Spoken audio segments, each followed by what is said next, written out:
ang Biringan kasi, astral plane ito, Mm. 'yun. So, kung mapapansin mo ang Earth is bilog, tapos sabi meron daw inner Earth, Yes. 'no. So, pansinin mo rin itong mind natin, itong ulo natin is meron din siyang gitna kung saan matatagpuan yung pineal gland, kung saan tayo nakaka-connect or nakakuha ng signal sa kanila. So, sila yung mga plane of existence na hindi natin ma-explain minsan, kaya mahirap paniwalaan din ng tao kung hindi nila ma-experience, lalo yung tinatawag natin astral travel. Mm. Meron kaming nakausap, meron akong nakausap na nakabisita sa Biringan, albularyo siya. Tapos yung pagka-describe niya ng Biringan, para siyang kung i-imagine mo, para siyang advanced civilization siya, pero na-merge nila yung nature with their technology. Gano'n daw. Yes. May mga parang flying cars pero naka-merge daw. So may buildings pero naka-merge yung nature sa technology. Gano'n daw. Yes. Kasi nung ito nakita ko na rin yan eh. Meron kasi isang ghost hunter na nagpunta roon. Mm, Ayaw ko na banggitin yung pangalan. okay. So Na-interview tinignan ko mo namin, ba sa show niyo to, sir? Hindi. I don't know. Hindi, napag-usapan na rin namin yung Biringan na yan eh. Okay. With Ma'am Elizabeth Oropesa eh. Oo. Kasi napuntahan niya na rin yun sa Astral, yung Biringan. Ano. Mm. Pero ito, bago pa naman yun, bago yung interview with Ma'am Elizabeth, tinignan namin yung video, mapupunta doon sa lugar na yun, sa may, sa Gandara ba to? Sa Samar. Yes, sa Samar. So mapuno yun, di ba? Yung mayroong mga beings na sobrang tatangkad. Oo. Uh, para silang trees, pero mga beings sila. Mga unat, actually. Sila yung mga guard. Oo. Sila yung mga guardians nung Biringan.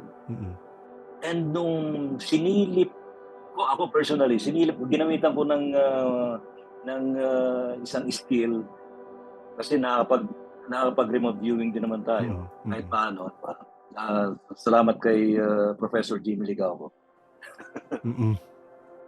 Nakita ko yung binabanggit mo ng merging of technologies. May merging of technologies ng mga highly advanced beings, and alam mo yung mga tao doon mixed din eh. May advanced and meron yung para mga vintage, mga retro ang damit. Talaga? Okay. Oo. Yes. Oo. So may advanced and retro. May flying cars, nag-hover yung cars. Yung mga buildings, matatangkad, may advanced yung design. Meron din yung parang retro rin ang design. So combination yon. At nandoon yun, nakamix lang yun sa forest na yun. Hindi nakikita ng tao, pero nandoon sila. Oo. So, may ganyan din ako experience eh. Sige, sir. Yung first experience ko, kasi curious ako sa Biringan o sa Agartha kung tawag. So, nag-try ako na mag-focus, mag-meditate. Then unang experience ko is medyo natakot ako kasi hinihila nila ako eh, parang hindi na ako makabalik. Hinihila nila ako. And then yung mga nasundan na siya, na nasundan. So, meron ako nakita na isang parang tower na malaki, sobrang laki niya. At yung mga building is parang patulis. Tapos may mga triangle na shape at meron parang nakalimutan ko na i-shape na parang stars siya eh, pero anim yung triangle niya. So ayun yung mga nakita ko doon, and then at pati yung mga tao ron is malalaki. So parang siyang 12, 13 feet, ganun yung laki. O Yun nga minsan daw. malaki pa ron, ganun kalaki. And then siyempre na nagkaroon ako ng takot kasi nga lakbay diwa kung tawagin. Yun.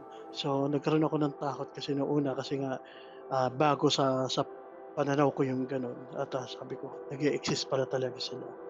So bukod diyan meron parang para siyang crystalline planet kung titignan mo siya, merong Talaga? barrier. May Oo. barrier siya Oo, na may hindi ka barrier. agad-agad makakapasok dun kung walang nag-imbita sa'yo. Yun nga daw. So, Oo. oo. So gano'n siya, kailangan, Pinayagan ka.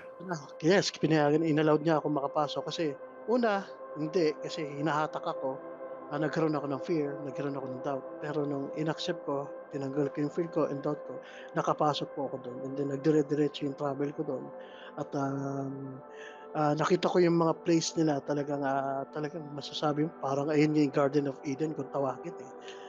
Gano'n yung experience ko. Basta crystalline planet, may barrier, hindi ka agad-agad makakapasok lalo kung meron kang fear. Kuya Jay, may theory ako kung bakit hinihila ka papunta doon. Ano po ba? Dati kang taga doon.